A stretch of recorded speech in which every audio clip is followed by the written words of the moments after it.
आज संस्कृत में 7वां पाठा ब्रेल लिपि पढ़ेंगे। आइए इसको समझते हैं। ब्रेल लिपि क्या है? ब्रेल लिपि का आविष्कार लुई ब्रेल ने किया था। फ्रांस देश के कुपर्वे शहर में 4 जनवरी 1809 को उनका जन्म हुआ था। शुरुआती 3 सालों तक लुई देख सकते थे। एक दिन उनके पिता बाहर गए थे। वे घोड़ों पर बैठने की चमड़े की जीन बनाना चाहते थे। उनका कपड़े को काटने छेदने का औजार घर पर था।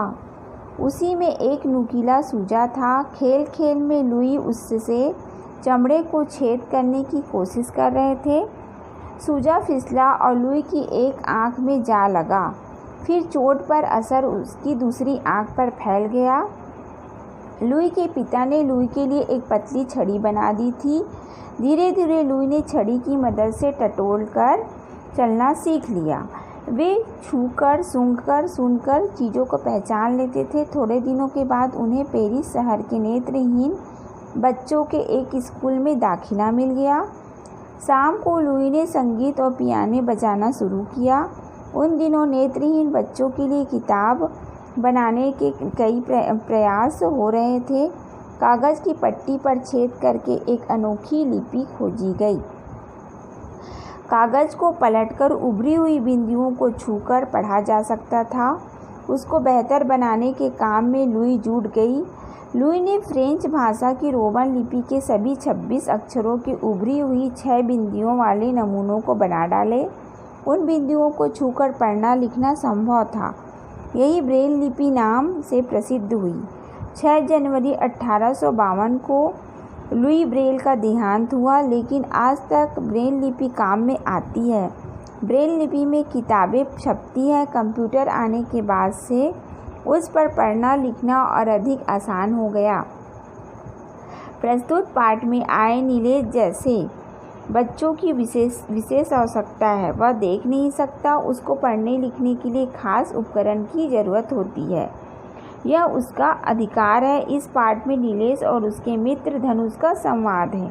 आइए इस पाठ को पढ़ते हैं, समझते हैं। धनुषः नमस्कार अत्र भवतां स्वागतम। नमस्कार है, आपका स्वागत है। नीलेशः नमस्कारः, नीलेश नमस्कार है। धनुष आगच्छतु उपविशतु भवतः परिचय किम। आइए बैठिए, आपका परिचय क्या है? नीलेशः मम नाम नीलेश अस्ति। अहम नवम्यां कक्षायां पठितुम् गच्छामि। मेरा नाम नीलेश है। मैं 9वीं कक्षा में पढ़ने के लिए आया हूँ। मम मातुः स्थानान्तरणम् अस्मिन् नगरे अभवत्। मेरी माता का स्थानांतरण इस नगर में हुआ है। भवतः परिचय किम। आपका परिचय क्या है?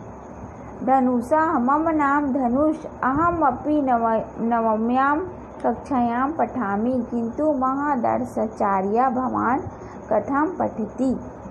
मेरा नाम धनुष है। मैं 9वीं कक्षा में पढ़ता हूँ, किंतु महान आश्चर्य की बात है, आप कैसे पढ़ते हैं? आगच्छतु प्रथम पुरुषः, है ना, ध्यान देना। अहम ब्रेल लिपि माध्यम पठनम लेखनम च करोमि। इयं विशिष्टा लिपि अस्ति। मैं ब्रेल लिपि माध्यम से पढ़ाई लिखाई करता हूँ। ये विशिष्ट लिपि है।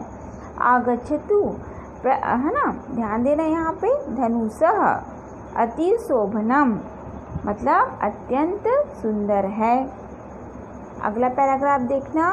नीलेशः मित्र मम पूर्व विद्यालय। नीलेशः मम प्रिय पूर्व विद्यालय मम कृते सर्वाणि साधनानि सुभलानि आसन्।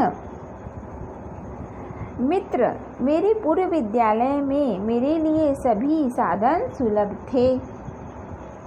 कानि कानि साधनानि, कौन कौन से साधन? नीलेश विद्यालयं परितः दृष्टिबाधित मित्राणां कृते विशेषः मार्गः निर्मितः। विद्यालय के चारों ओर दृष्टि बाधित मित्रों के लिए विशेष मार्ग बना था। धनुषः अयं मार्ग कथं लाभप्रदः। यह मार्ग कैसे लाभप्रद था? नीलेशः मित्र अहं स्वकीनेन दण्ड सहायेन स स्पृश्य सर्वथा गमनागमनं करोमि। मित्र, मैं अपनी छड़ी की सहायता से स्पर्श करके सब जगह आना जाना करता हूँ। धनुषा मित्र, स्वकीया कक्षां भवान कथां जानाति। मित्र, आपने कक्षा को कैसे जानते हो? नीलेशः द्वारमध्ये ब्रेनलिप्या कक्षायाः संख्यायाः लिखितः। दरवाजे के बीच में ब्रेन लिपि में कक्षा संख्या लिखी हुई थी। धनुषा तेन किम भवति, उसमें क्या होता है? नीलेशः तम स्पर्शं कृत्वा जानाम्यहम्, उसको स्पर्श करके मैं जानता हूँ। धनुषः किं तव पुस्तकानि अपि ब्रेन लिप्यायाम् उपलब्धानि सन्ति। क्या तुम्हारी पुस्तकें भी ब्रेन लिपि में उपलब्ध हैं? नीलेशः आम विद्यालय एक संगणकः अपि मम मित्रम्। हाँ, विद्यालय में एक कंप्यूटर में भी मेरा मित्र है। धनुषः तेन किम भवत्, उसमें क्या होता है? नीलेशः संगणकः एका विशिष्टा सुविधा वर्तते, अनेन मम वचनं श्रुत्वा संगणकः लिखितुं शक्नोति। कंप्यूटर में एक विशिष्ट सुविधा होती है, उससे मेरी बात को सुनकर कंप्यूटर लिख सकता है। धनुषा भवतः वृत्तान्तं श्रुत्वा दृष्ट्वा च अहमपि स्फूर्तितम् अनुभवामि। एतादृशानि साधनानि सर्वेभ्यः दृष्टिबाधितेभ्यः सुलभानि भवन्तु। आपकी है ना, ध्यान देना यहाँ पे। आपकी कहानी को सुनकर और देखकर मैं भी स्फूर्ति का अनुभव कर रहा हूँ। इस तरह के साधन सभी दृष्टि बाधितों के लिए सुलभ होते हैं। आम धनुषः, हाँ धनुष।